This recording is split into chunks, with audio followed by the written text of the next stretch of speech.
Itu kuncinya. Kita tidak pernah bisa merubah orang lain, hatta suami kita sendiri. Bahkan anak kita sendiri itu nggak bisa. Maksa gitu kan, harus begini-begini, nggak bisa. Maka yang pertama yang harus kita rubah tuh diri kita dulu. Diri kita dulu ubah jadi lebih baik lagi, jadi lebih baik, terus lebih baik. Nanti dari energi kita itu menyebar. Maka ketika gaji naik, penghasilan naik, yang diperbesar itu bukan gaya hidup. Cukupkan gaya hidup secukupnya, yang diperbesar adalah zakat, infak, sodakoh, dan tabungannya.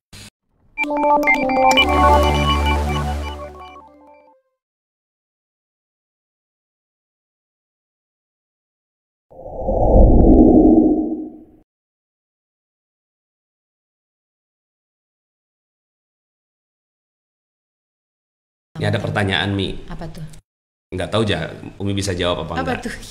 Jadi kalau seandainya suami atau anak itu nggak jalankan ilmu MR, jadi cuma sendirian aja sebagai seorang istri gitu. Nah, ini karena yang pertanyaannya Ibu, ya mungkin Umi bisa kasih saran. Nggak apa-apa gitu. Jadi intinya mah aku keingetan lagu tuh, lagunya Isis juga kalau nggak salah ya. Tegakkan al-Islam di dalam dirimu. Sebenarnya itu hadis ya. Tegakkan al-Islam di dalam dirimu. Tebar cahayanya di sekelilingmu gitu ya. Jadi maksudnya tuh apa? Kita sering banget kepengen semua orang itu belajar. Ayo dong, kamu belajar dong gitu ya, seperti itu. Padahal kita tidak pernah bisa merubah orang lain. Itu kuncinya. Kita tidak pernah bisa merubah orang lain, hatta suami kita sendiri. Bahkan anak kita sendiri itu nggak bisa. Maksa gitu kan, harus begini-begini, nggak bisa. Maka yang pertama yang harus kita rubah tuh diri kita dulu. Diri kita dulu ubah jadi lebih baik lagi, jadi lebih baik, terus lebih baik. Nanti dari energi kita itu menyebar. Ya, mungkin juga kita bisa sambil gitu ya, taruhlah sebar buku MR ada di mana ya. Kemudian kalau lagi nyetel kajian MR misalnya bisa agak sedikit digedein misalnya gitu ya, seperti itu. Tetapi nggak ada tuntutan. Maksudnya gini loh, karena kalau kita menuntut orang lain tuh nanti jadinya kecewa. Itu sih sebetulnya ya. Jadi makanya kita harus tuh ikhlas aja. Nah ini bagus nih. Kalau gitu, menuntut orang lain kita bakal kecewa. Tapi kalau merubah diri sendiri pasti terjadi keajaiban. Cakep. Iya, betul. Jadi kalau menuntut orang lain kita pasti kecewa. Ya, memperbaiki diri sendiri kita pasti bahagia. Ditulis ya. Menuntut orang lain hanya akan dapatkan kecewa. Memperbaiki diri sendiri akan dapatkan bahagia. Ya, cakep tuh, bagus banget. Ya, jadi saya juga dapat inspirasi tuh. Menuntut orang lain hanya akan mendapatkan kecewa. Memperbaiki diri sendiri akan mendapatkan bahagia. Oke Mi, ini ini ada yang ngingetin itu ilmunya nafsi-nafsi, betul ya. Ilmu nafsi-nafsi. Dan percaya aja bahwa nilai positif itu punya power, ya, punya power. Jadi kalau seandainya kitanya positif sendirian gitu ya, orang-orang di sekitar kita tuh nggak positif. Selama ini kan kita berpikir bahwa ya nanti kita terpengaruh, enggak kok gitu ya, bahwa kita insya Allah akan mendapatkan kekuatannya. Yang penting kita istiqomah, sendirian berada dalam kebaikan itu jauh-jauh lebih baik gitu ya, daripada bersama-sama dalam ketidakbaikan. Ya, jadi sendirian aja. Nah nanti orang lain itu akan tersebar ya nilai kebaikan dari diri kita. Besok teman-teman kita akan lanjut lagi. Masih mau nggak nih lanjut lagi nih ya? Kita besok saya akan berbincang ya dengan Pak Ari Ginanjar, bicara resolusi hati ya, atau vaksin hati. Ya lebih kurangnya bicara tentang bagaimana kita bisa lebih mendalami ini. Menuntut orang lain hanya akan mendapat kecewa, memperbaiki diri sendiri akan mendapatkan bahagia. Karena persoalan hati ini adalah persoalan yang kita pengen sukses tapi hati kita belum sesuai dengan keinginan kita gitu. Nah maka kita cocokin dulu tuh nilai kebaikan dalam hati kita itu ya. Nah ini akan kita gali dengan Pak Ari Ginanjar besok pagi insya Allah. Kemudian sore kita akan bersama dengan penasehat keuangan ya. Jadi paginya kita bicara hati, sorenya kita bicara tentang bagaimana kita mengatur keuangan. Oh iya Mi, gimana Mi ngatur keuangan Mi? Kalau Umi sendiri? Sederhana aja sih, belum tahu banyak sih sebenarnya tentang keuangan ya teman-teman. Maksudnya tentang saham dan segala macam nggak tahu gitu. Cuma prinsip bukan saham juga, bukan saham juga ya. Enggak. Prinsipnya itu sebenarnya aku tipe yang agak sedikit boros ya awalnya gitu ya. Tapi pas lama-lama wah nggak bisa kayak gini nih gitu kan. Kalau misalnya satu nih teman-teman yang harus dilakukan adalah mencatat gitu, mencatat apa yang dikeluarkan dan mencatat apa yang masuk gitu. Itu tuh dicatat gitu ya setiap hari gitu. Jadi saya kadang-kadang suka kalau saya loss gitu kan, bulan ini nggak nyatet nih, itu pasti kok kayaknya banyak banget yang keluar gitu. Tapi kalau saya catat gitu kan, saya catat setiap hari gitu ya, itu kayak kekontrol. Wah udah kebanyakan nih belanja di Shopee misalnya gitu ya, belanja baju misalnya atau belanja mainan anak-anak misalnya gitu kan, ini udah kebanyakan, gak usah lagi belanja. Jadi ada yang ngerem gitu ya. Jadi kalau bahasanya Pak Nas tuh ada kerangkeng uang, nah gitu ya, seperti itu satu. Jadi dicatat. Kemudian yang kedua gitu kan, sederhana aja sih. Kalau saya misalnya saya punya goal ya teman-teman, punya goal finansial. Jadi kalau misalkan tanya nih resolusi apa yang harus kita lakukan, itu resolusinya bisa resolusi pertama adalah resolusi ruhiyah gitu, kemudian finansial juga, bisnis juga, kemudian keluarga. Jadi ada beberapa segi kehidupan lah gitu yang harus kita bikin resolusinya. Jadi misalnya kita punya nih target, teman-teman harus punya target. Oh saya mau nabung itu berapa gitu ya.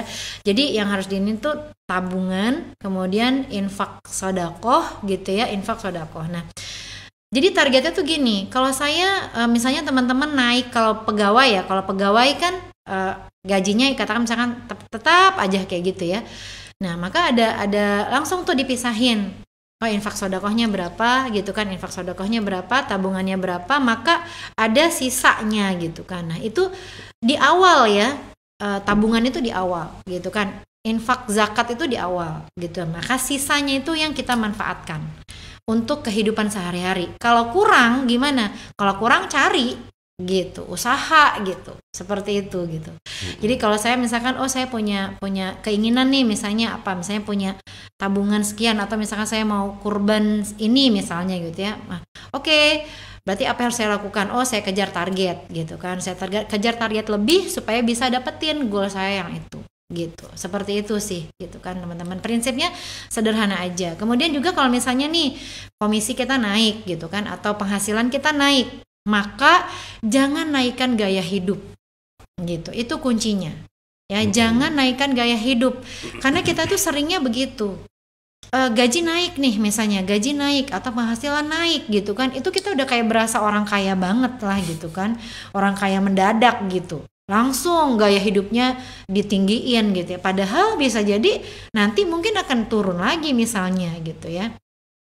Maka ketika gaji naik, penghasilan naik, yang diperbesar itu bukan gaya hidup.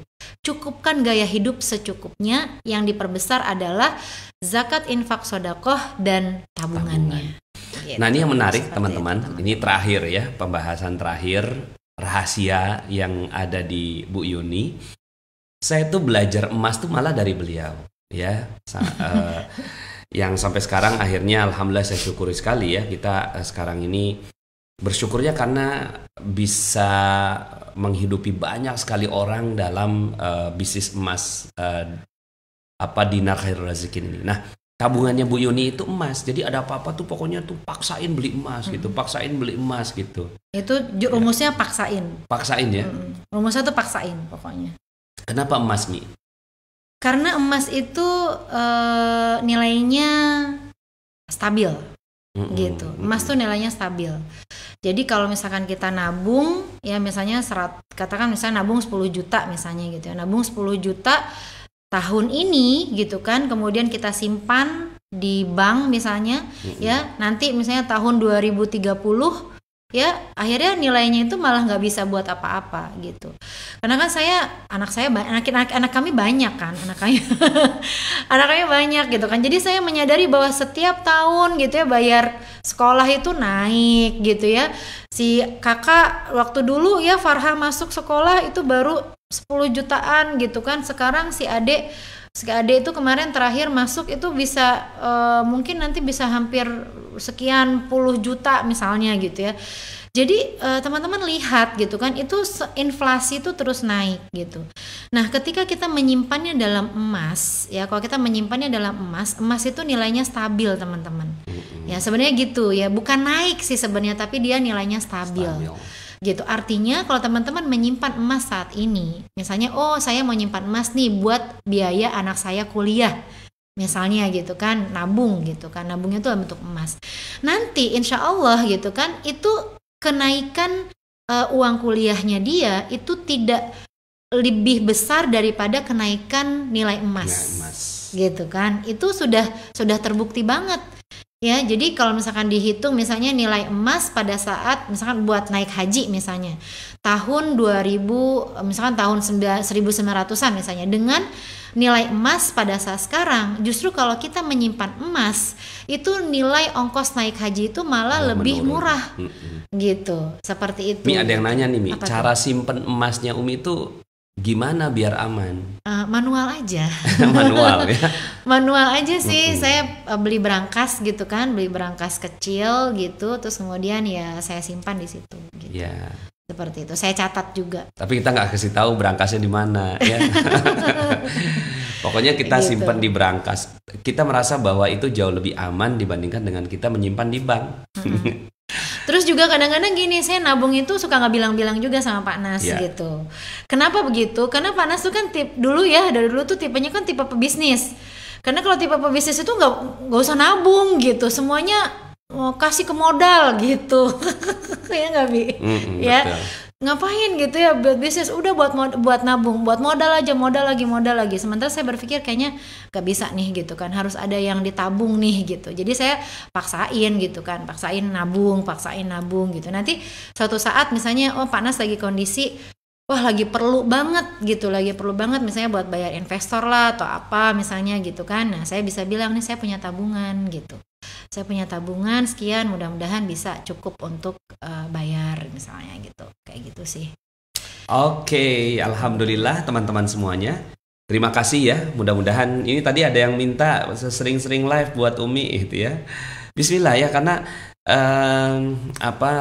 grup kita ini 65% ibu-ibu. Jadi kalau dilihat dari data gitu ya, 65% gendernya wanita. Jadi sepertinya saya harus memberikan ya kesempatan ya agar bisa belajar. Kan kalau seandainya saya yang jawab mungkin versi saya ya. Mungkin seorang wanita mungkin kadang juga nggak bisa menerima gitu ya apa yang saya sampaikan. Tapi kalau disampaikan sama Umi mungkin bisa lebih mudah untuk dicerna.